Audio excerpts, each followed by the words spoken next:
Welcome to the Black Male Impact. Today we have as guest Dr. J.L. Adolph. Dr. Adolph, welcome to the Black Male Impact. I am so honored and happy to be here. So thank you, Dr. Cross. This is an honor.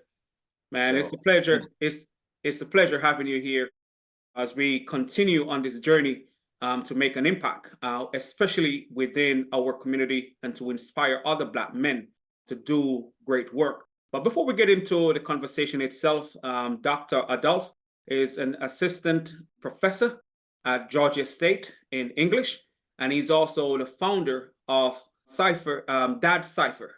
Let me say, Dad Cipher. that cipher, remixing the fatherhood narrative. That's right. But before we get into the conversation and I start asking the questions, I will ask Dr. Adolph to kind of share more about himself so we all can get a more understanding of who he is and some of the other things that he's doing. Go ahead, please. All right. Well, my name is Dr. J.L. Adolph. I am a native St. Louisan. So born and raised in St. Louis, Missouri, to two teenage parents. And I grew up with very meager beginnings. I later became a father of four, which is, and it's very important that I document that because Dad Cipher is so much ingrained in who I am as a father. But my focus and research area has always been trying to find links between fatherhood and those experiences of fathers from the hip hop generation, because I believe this is a very unique and different sort of generation of fathering. And so my focus has been on that particular area. In particular, in addition to 18 years worth of experience, I mean, teaching in high school, teaching at community college, teaching at a HBCU, Lincoln University, as well as teaching at several research ones. My work now has moved a little bit, well, I wouldn't say has moved, but has expanded from traditional writing instruction and literature to more of paying attention to personal growth, emotional intelligence, and having my students to really look at their dad narratives, the stories about the father figures in their life.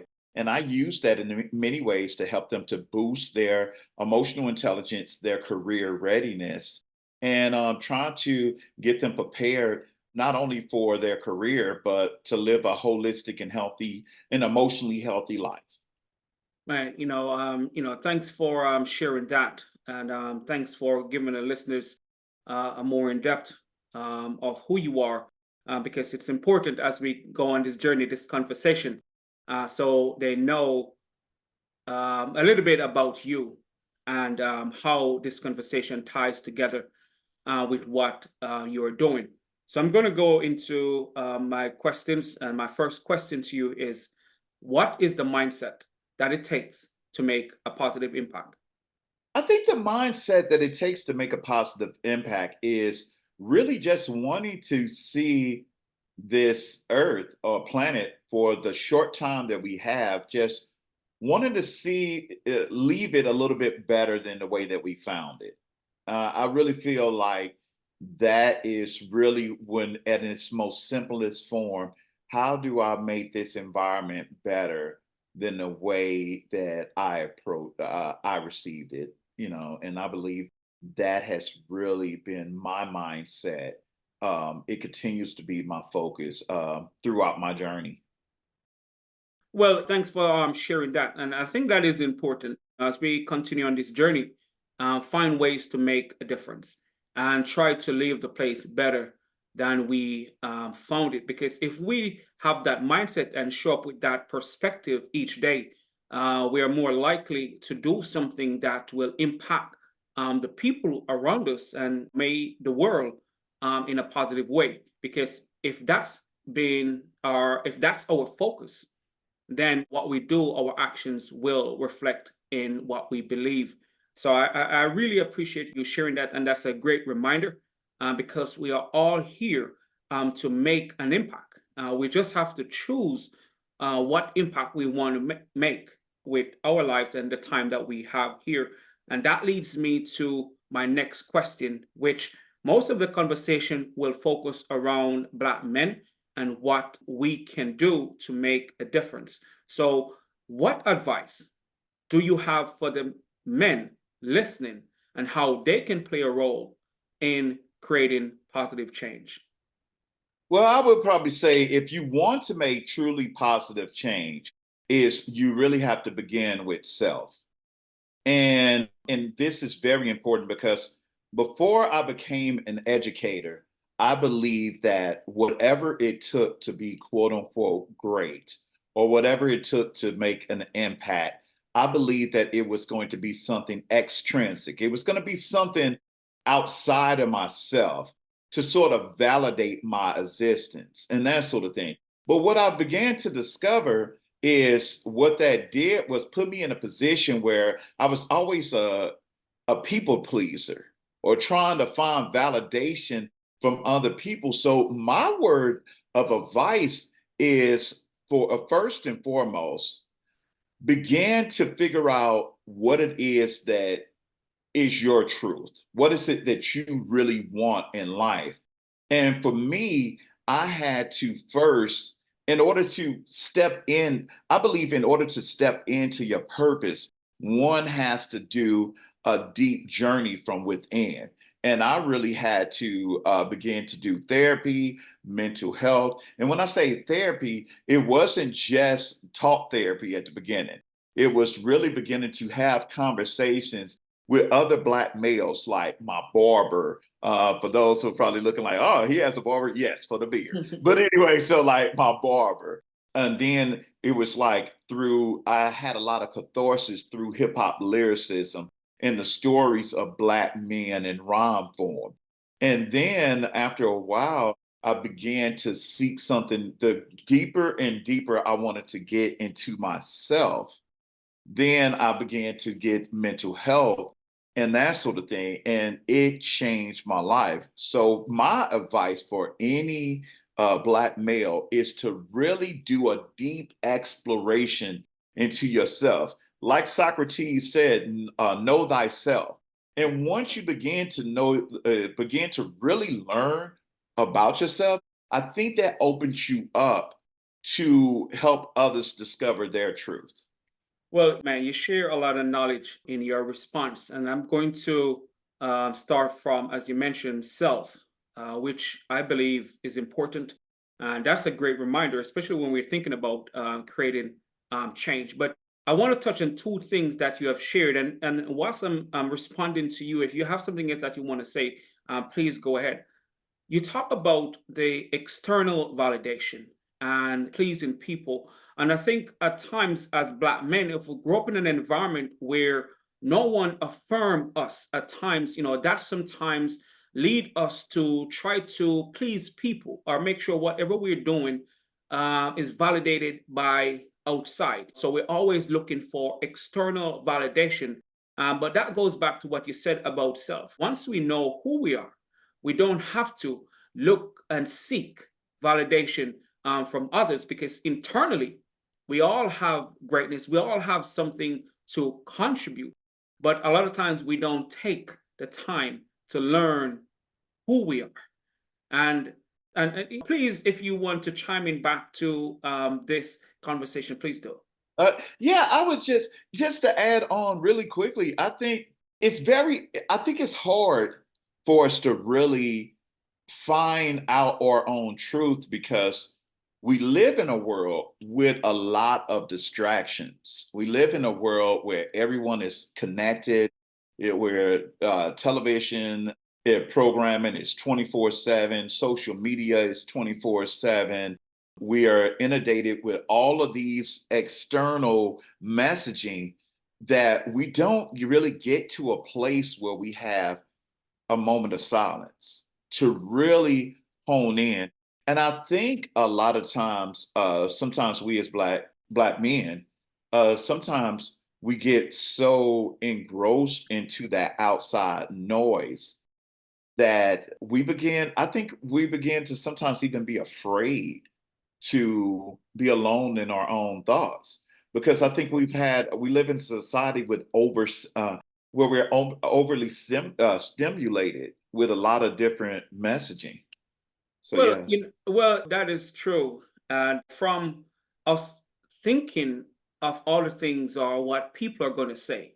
And it's not only with sharing what we know, sometimes we don't even want to be great because that hasn't been something that was celebrated. And if your greatness weren't celebrated when you're much younger, you may find it hard to celebrate it when you are older. But you said next something else that I really want to touch on, and that is mental health and seeking support from others are talking about the challenges because sometimes we want to make a difference, we want to create change, but we have these battles within ourselves. It could either be doubt, it could either be the fear of failure. And sometimes, if we don't talk about those things, with people closest to us, we may not get over, but yet we have something within that the world needs. And the mental health and talking about our challenges can be a conversation in itself. But I think, what you said and bring that up is something important, and that we cannot be afraid to talk about our challenges. We cannot be afraid to either get help and support as we unpack our own greatness to share with the world, especially when it comes to creating positive change. And that leads me to my next question. How can we, as Black men, help to change the narrative today? You know what? I think once again, I believe that the narrative has to begin within. Yeah. Just like you discussed before, like a lot of us have a lot of self-doubt, a lot of negative self-talk. We cannot begin to change our narrative until we begin to change the way that we talk about ourselves. Right. And what I mean is, like we have moments where we would say, like you said before, like I'm not great, or it hasn't been affirmed. We sometimes, or I would say, one of the biggest things is that we oftentimes don't realize that we have the power to think, to talk to our own thoughts, to really speak ourselves into it's a old saying about word sound power. You have to begin to speak these words, then that sound is issued forth, and then it creates these great things. It's like affirmation and that sort of thing. So in order for us to begin to change our narrative, we have to first begin to change the messaging internally that we say for ourselves. And then what I believe happens is that once you begin to do that, and you begin to really begin to start loving yourself and owning your truth and that sort of thing, I believe then your body and your spirit and your soul begins to overflow with that information. And what I think is once you begin, because my firm belief is this: people give out of their overflow. So if you find that somebody is negative, oftentimes they're overflowing with that. The same that I would say with positivity or wanting to change the narrative. When you start realizing that I want to change my story, I know that I am in control of my own narrative. I have the pen to write my narrative. And then the thing that I would say that I have done as an English professor is constantly give in that overflow and challenge my students to realize that they have the power to write their narrative and to change that. A lot of times I feel like we're waiting for permission to grab that pen. And I think we have to first give ourselves that permission. But to make it simple, one, just change our negative self talk. Two, begin to really love ourselves. And then number three, give through overflow. And realize, number four, that you can take the pen and write your own narrative. Man, and thanks for that reminder. And it goes back to, as you said, it starts with us. It starts with the individual, and we have to realize that we have the power. But you touch on something that is really important, and that is self-talk. A lot of times we do talk ourselves out of doing the things that we want to do. But also, as you mentioned, that once we start to work on ourselves and becoming the person that we want to be, that is what will come from us. Whatever we put in, that's what's going to come out. So, as you mentioned, to change the narrative, it's from what we put in ourselves. So, what we cultivate within, that will help to change the narrative. And as you mentioned, man, it's really important that we start with ourselves. We start with the person we're seeing in the mirror, because if things are going to change, we cannot wait for permission, as you mentioned, or for outside validation. We have to change and take control of the narrative. And I can see that's what you're doing with that cipher. You decided that you're going to let these kids know through your own experience what it's like, what can be changed, or being that example. And as they said, what speaks more than what we say is what we do. And Correct. I totally agree. I was, you know what, and I would say this, and for anybody who's listening in your audience, I would probably say this, because the big question I always get asked from students and everything, well, how do you start doing that? How do you start doing it? And my thing is this: you really have how you could start doing this is really, it's a book that I read that changed the way I view things. And it was like the seven ways to be an effective person. It was by Stephen Covey. yeah, And this is one thing that changed. And I think for anyone out there is, if you're looking for a starting point, check this out. One of the things that he said is imagine the end at the beginning. And it sounds kind of morbid, but he was like, imagine that you are at your funeral and that sort of thing. And somebody is delivering the eulogy. And he was like, what is it that you wanted people to know? Now, I would say for me, growing up in a fatherless environment at first, and my younger self would have been like, oh, well, what about the clothes that I have on, or or that he drove this car and that car. But as I began to mature, I started saying, well, I want to be known as somebody who helped a student to find their truth. I want to be known as a person that changed the trajectory, not only in my kids' life, but in the life of people that I just ran into. So I would say, if you begin with the end in mind, what is it that you want to be known for? And that sort of thing. I think that would be the starting place for a lot of people.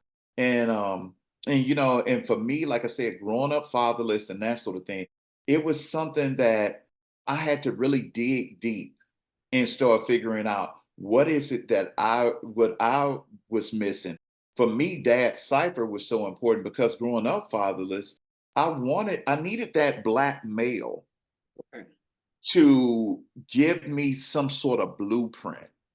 But it's so funny that, all I can say is God works in mysterious ways. And a guy who grew up fatherless, now my whole scholarship and ministry is all around fatherhood and trying to be, in a sense, a wounded healer for other people. So, yeah. And that's how I think purpose begins for a lot of people, filling the void that they had experienced or that's still in their lives, or because they don't want others to go through what they have been through. So they start to create that blueprint. But as you mentioned, and I think that is really a valid and great point, in regards to helping to change the narrative, to begin with the end in mind. What do you want to see? And you start working backwards so you can get to that which you already believe is possible or what you want to see. Because if you have an idea of the impact you want to make, it can help you determine the actions and the things that you spend most of your time doing. So I really appreciate that perspective and that point that you have made in regards to start with the end in mind. And that leads me to my next question. I know you have been in education for maybe 19 years. Yeah, going on Education, 19. Yeah. that's right, and that's real commitment to be in service for others, for the next generation. So my question is, what or who has influenced or inspired you to pursue the path that you're on? Wow. Wow. You know what? Like as I stated before, I grew up fatherless. Now, don't get me wrong. I had an uncle who was very instrumental into my life. He was the first Black male that I saw like walk across the stage and graduate. So he had a great impact. But I would probably say I would credit my English professor. He was the first Black male that I ever had as a male teacher. And male teachers, it kind of breaks my heart that it's not a lot of us in education, because statistics show that Black men only make up 2% of all those who are in education. And the reason why I say it's so sad, because he, Professor Brian Carter changed my life, and he made me want to become an educator. When I was in school, when I was an undergraduate, my dream was really to write for the Source magazine or to write Hallmark cars, because I was really into poetry and doing that. And he really inspired me, just the way that he commanded the classroom. And he taught about African American literature. And it was really, and the way that he taught it, it wasn't like taught as if it was something in the past, but he showed me how it's very much a well and live today, how African American literature, opens up the pathway to so many different things. And so he became a spiritual father figure for me. And so, in a sense, as I, became a father and that sort of thing, I just wanted to kind of follow in that path and try to emulate as best I can. And then I did. And then I ended up even expanding beyond. I started looking at African diaspora literature. So then I started looking at African literature, Caribbean literature, and all of that, to see all of those things. But I would say the man that helped me to get on my impact was Dr. Brian Carter. And then I had another scholar that was also from University of Central Missouri, where my alma mater for my bachelor's degree. Her name is Dr. Gillis Cook, and she just changed my life because she taught Black history, and she showed me so many details about Black men and what it took to be great and excellent.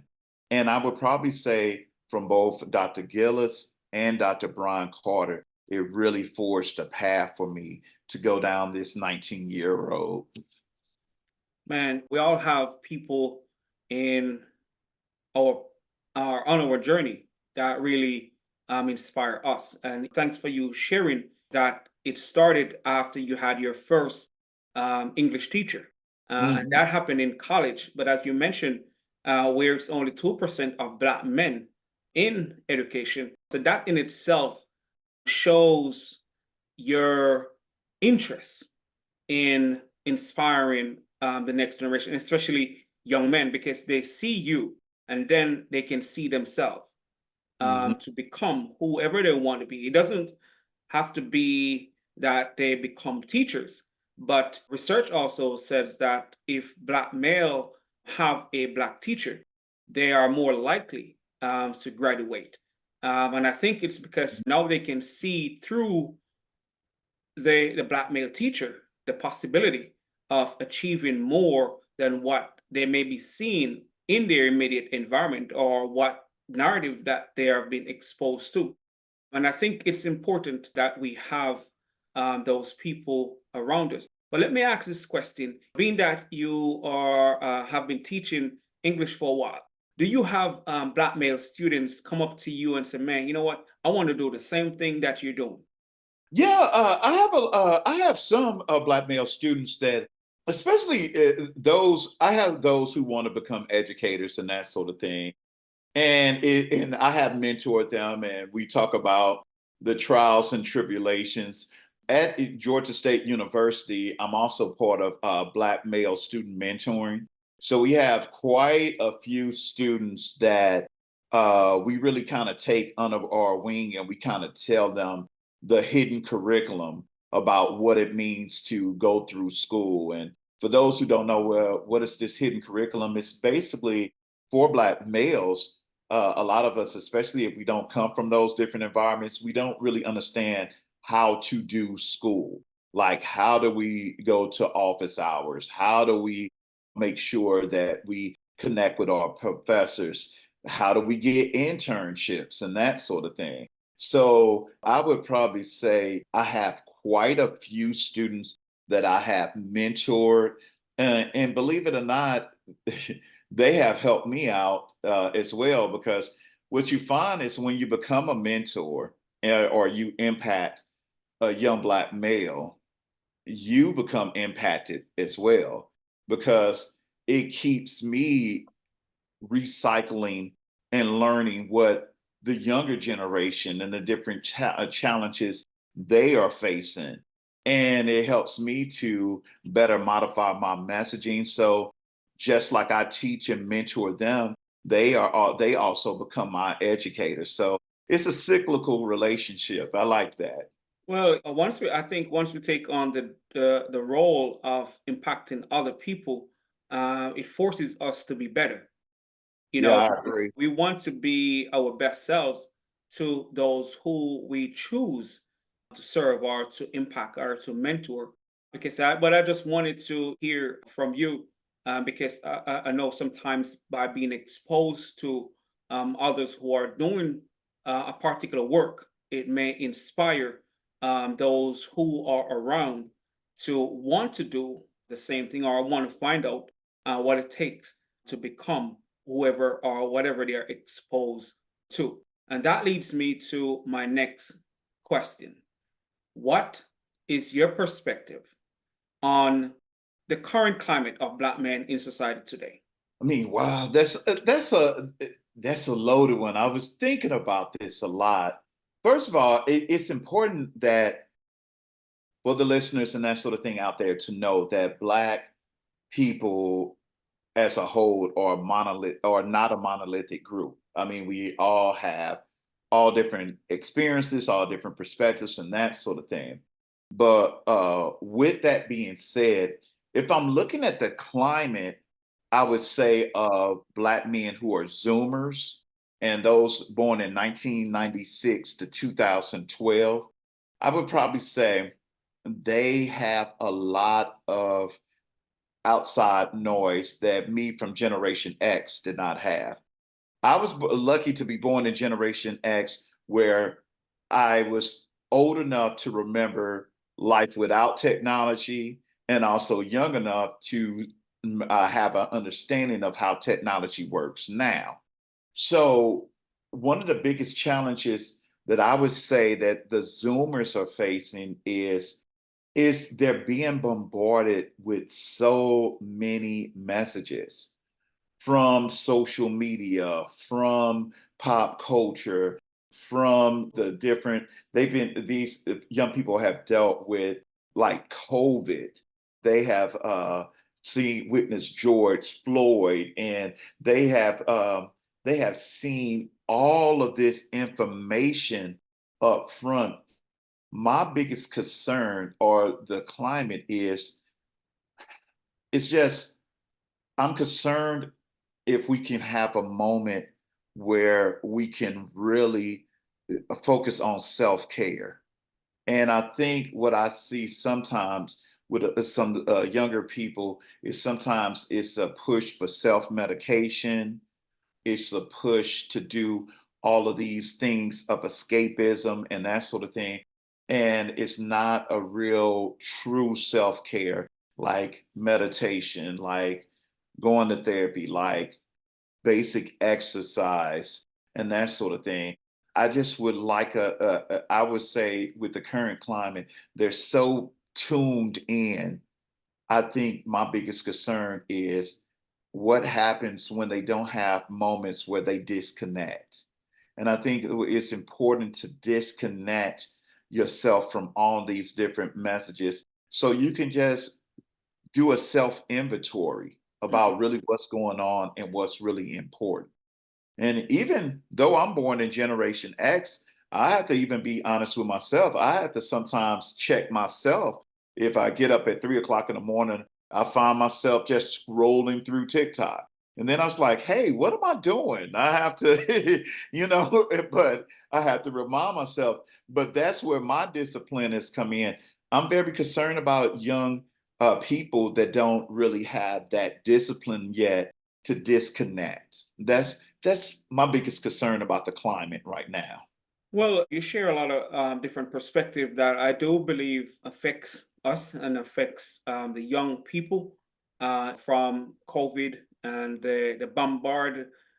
We've been bombarded with all different type of information, but also as Black men who have witnessed and the world have witnessed the death of George Floyd.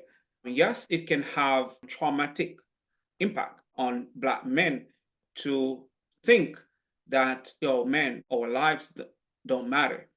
And even though we have been making progress, I know the different experiences affects us differently. So you sharing, especially when it comes to self-care, being that we are exposed to so much from technology and the different experiences and through COVID, I think that's one thing that we have to take in consideration as we go forward. And especially when we get thinking about creating change, and that is taking care of oneself. Because if we don't take care of self, we will not be as effective as we want to be with the change that we want to create. I totally agree. And you know what? It kind of reminds me of, when you get on a flight. And when you get on the flight, they say, hey, if we have to do an emergency landing or something like that, they'll say, put your mask on first and then help someone else. Well, I think for the most part, we don't do enough of putting our mask on first. We don't do enough of like really getting into what it is that we really need and that sort of thing. And a lot of times, and this is where my dad's Cipher stuff is coming in, I really think that we really need to take time to engage in some sort of journaling, some sort of therapeutic sort of writing, some sort of way to really unearth some of those things that, like you mentioned, the traumas, not only you're seeing George Floyd, but also we have historic traumas, so we have post slavery, post Jim Crow, you have gender stereotypes, and all of these sort of things that impact us as Black males, like who we are as dads, who we are as men, and all of those different type of things. I think we really have to get into a space where we could really get into some deep therapeutic journaling and writing to kind of get in tune with who we are. A lot of times we're just not in tune, you know? Well, I believe so, because once we start to understand who we are, we can dismantle some of the false narrative, which, as you mentioned, it starts with self, because it starts with us as individual. And for us to even be as effective collectively, we have to work on ourselves.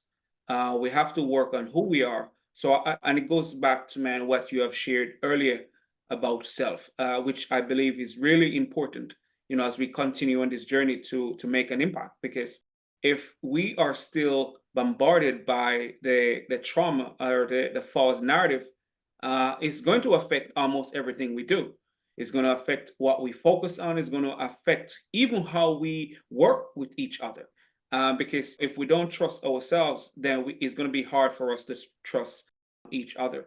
So that's a great point to come back from when it comes to self, and to journal or to try to get a deeper understanding of who we are. And that leads me to my next question.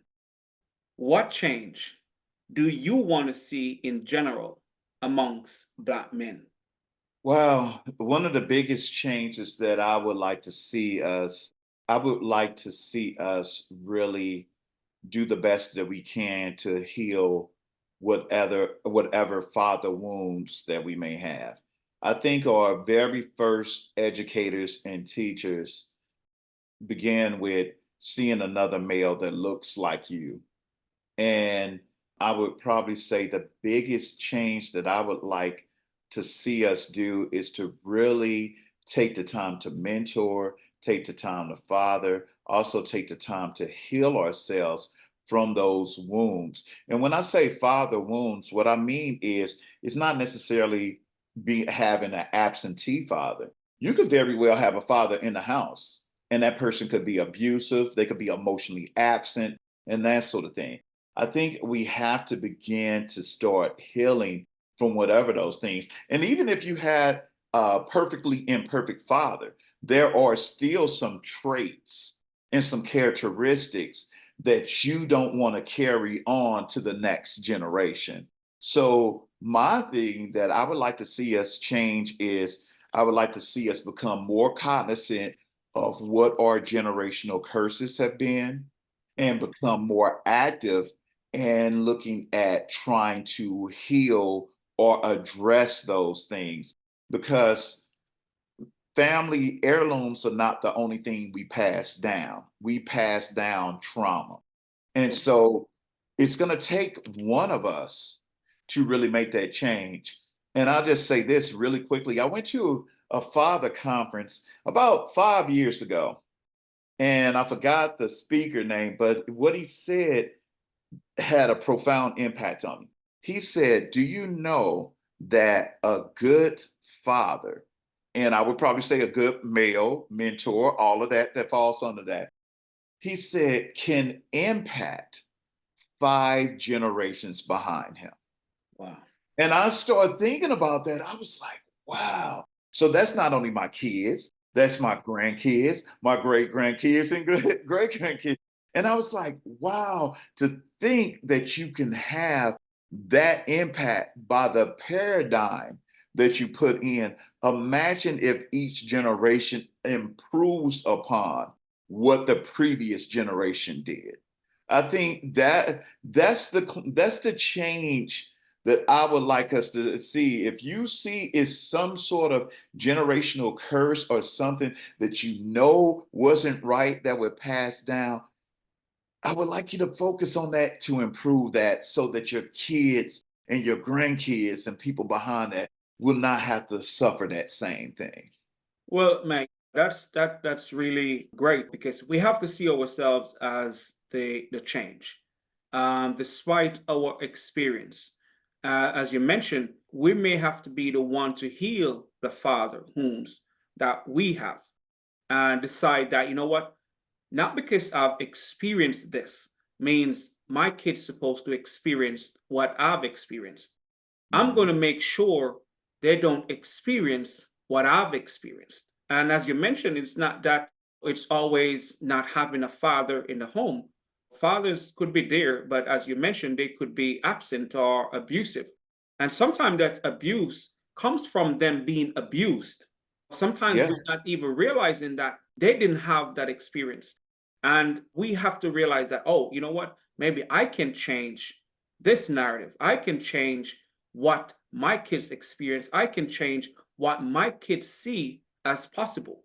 And we have to, which still is a process of healing, as you mentioned, because yes, we have to deal with those things that we have experienced and try to deal with it in a positive way so it doesn't affect the next generation. And that quote that you mentioned that you have experienced or was shared with you, man, that is powerful, because once we change, then it's more likely for the next generation that's coming behind us to change.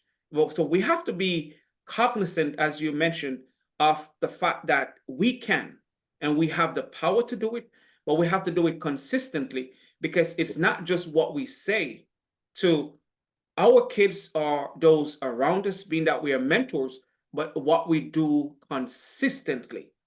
That's going to really Mhm. have an impact on the current generation and the generation to come because we are being seen by people, young people, old people alike, every day. Everything that we do, people are seeing it. And if we want to make that change, if we want to make that difference, we have to realize that we are and need to be the change. We have an obligation for the change and to inspire the next generation to be even what we ourselves may not get the chance to because we have to see that the next generation should be better than who we are today. I totally agree. It is. It was this old Egyptian mythology that was about, or old Egyptian story about walking upon the burning sands, and they were saying like people would follow the same footprints in the sand and that sort of thing. So we know that first person that walked across there, we know that their feet were burning. They were scorching hot. But what happens is the condensation, the sweat from each foot that goes in there makes it so that the next generation will have their footprints cooler and cooler and cooler until so the journey is not going to be as painful or as that sort of or as hurtful. So my thing is, if I have to be the first one to walk on a bird in the sand, so be it. If that Right. means that it's going to make it cooler, like the path cooler for the next generation, I'm okay with doing that. As long as I just keep moving forward. That's all. And I want to say this to anyone out there. I say this as a person that is perfectly imperfect. I have made tons of mistakes. Of course, growing up fatherless, I did not have a roadmap. So a lot of mistakes I learned. But the thing that I ended up doing with my kids, and I want to say this, I guess this would be the one of the things that I would say too that I would like to see Black males. I would like us to share our Clark Kent stories. So many times we share our stories with the next generation of how strong we were. We were Superman. We did this, we did that. Share with our kids and let us be vulnerable enough to share those Clark Kent moments where we weren't so great, where we were scared, because it will help them to know that it's okay to have fear. It's okay to have those things, but you move forward anyway. I do what I do. It's not because I'm totally brave. I'm I'm fearful all the time, but but I don't let that fear stop me from taking a step out on faith. That's right. And I think we need to share Clark Kent as well as Superman stories. Well, as you mentioned, feel the fear and do it anyway. Yeah. If we come short of the goal, so be it. Get up and let's go again. But as you mentioned, it's not only the success that we need to share. We need to share some of the failures because Mhm. that's where the humanness comes in. And that's where we even connect with those who haven't as yet, because they can see, you know what? Oh, he failed and then he ended up achieving. So even though I have failed, I can still achieve. So it's important, as you mentioned, that they hear that part of the experience. And that leads me to my next question. What was a pivotal moment in your life? I think a pivotal moment in my life has to be the birth of my first son.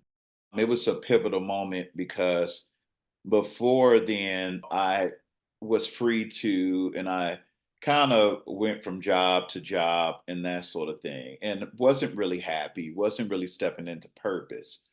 But when the birth of my son, when he came into my life, I knew I wanted to make a change. I wanted to shift a paradigm. And what it was I grew up watching my mom, who worked two or three jobs, my grandmother and my aunt worked jobs that they absolutely hated. They were not allowed to step into their purpose because of what was the political climate and the racial climate of that time period. But I said to myself, I want to get an education so that I can at least have an option of where I want to work so I don't take that stress and that anger of not living into purpose out on my child. And so it became pivotal for me at that point when he was born to make that change. He made me want to be a better man because I wanted him to have something to look up to. I didn't know what that would be because I mean, I didn't really have that model before me, but I believe that when the student is ready, you know what they say, when the student is ready, the teacher will emerge.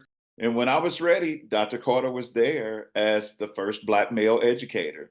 And the rest has been history. So sometimes it was just a little step of faith that led to a snowball effect. So, yeah. Well, and thanks for sharing that. But sometimes, one experience or one could be a challenging experience or an experience that we weren't really think we're ready for, but that experience helped us to make a decision. And from making that decision, as you mentioned, the snowball effect, things just start to fall into place. But sometimes we need those experiences, unexpected experiences, to really challenge ourselves to step into what we are capable of doing. Because if we don't experience those things, we may continue on a path that really leads us nowhere, really. But those experiences sometimes are what we need to really help us to get on the path that we should be on so we can make the impact, not just for this generation, but as you mentioned, 5 generations down the line, because the change can start with us. And that leads me to my next question. Where can the listeners find you and help support your work that you're doing to make a difference? Okay, well, first of all, the listeners can find me. My name is Dr. J.L. Adolf from Dad Cipher. You can find me on Facebook. You can find me on LinkedIn. You can find me on TikTok. And you can find me on Instagram, even though I don't take the gram as much. I'm not on Snapchat. I heard that's fading. So also, you could certainly book me as a keynote speaker. I definitely focus on emotional intelligence. I definitely focus on fatherhood, trying to connect fathers in every facet of our children's life, whether that be education, that sort of thing. So you could hit me up on LinkedIn as well, Dr. J.L. Adolf. Also, I'm in the process of writing my first book, Dad Cipher, an examination of hip hop fatherhood narratives. And I believe this is going to be a source to for all the change agents out there to really have a plethora of stories that we can draw from to better meet the needs of our dads and our fatherless youth out there and that sort of thing. So if you are in need of some sort of therapeutic writing, career readiness, fatherhood, come to see me, Dr. J.L. Adolf. And lastly, I just want to say, continue to support shows like Black Male Impact. Dr. Cross is outside of just this Zoom screen. This only pales in comparison to the impact that he has when you see him in person. So I would say book him in as well because as we stated before, only 2% of us are educators. We need to keep having faces like this to inspire the next generations. So thank you again for inviting me on the show. Well, Man, thank you, and thanks for that shout out too. For the people to go ahead and book me, but I will definitely put ways to contact you in the description. I'll definitely have that LinkedIn link back to you in the description, so the people can reach out to you and learn more about the work that you're doing and the impact that you're having. As you mentioned, the young people need to see more of us, need to see more Black men. And to be honest, it's not just for the Black male students, it also for all students, Black and Mhm. white. Everyone need to see more Black men because it helps to change the perspective and the misconception that the world may have of us as Black men. So my final question is, what impact do you want to have on the world? The impact that I want to have on the world is for people to, I want to impact all individuals that I run into to take that pen right here and write your own narrative, write your own script. You are the author of your life story, and don't give up that power to anyone else. Man, and that's a great reminder. Listeners, everyone, we have to understand that despite our circumstances, despite lack of resources, despite not having access to certain things, we can still make decisions that can make our lives better. We have to understand we have the power. We may not have access to everything that we want, but to even get to the things that we want, we have to realize that we can make decisions that can lead us to where we need to be. And it's always one step at a time. So, Dr. Adolph, man, thank you for being here on the Black Male Impact. Man, it's been a pleasure talking with you about the things that we can do to make a difference and the impact that we continue to make. So, I appreciate you being here on the Black Male Impact.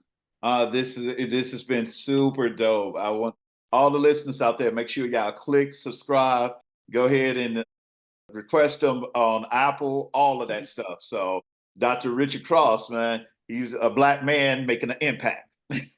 Man, thank you very much. So you almost make me don't have to say that because that's what I'm about to say to the listeners. Please go ahead and continue to support us, share, like, and in whatever way possible, continue to support the Black Male Impact because our goal is to bring to you guests that we believe will make a difference or help you to make a difference because these guests have been doing the work. They're not out there, they're doing the work to make an impact. And we try to bring Black men here who we know can help to continue to change the narrative. Again, thanks for being here with us on the Black Male Impact as we look forward to the next time we meet.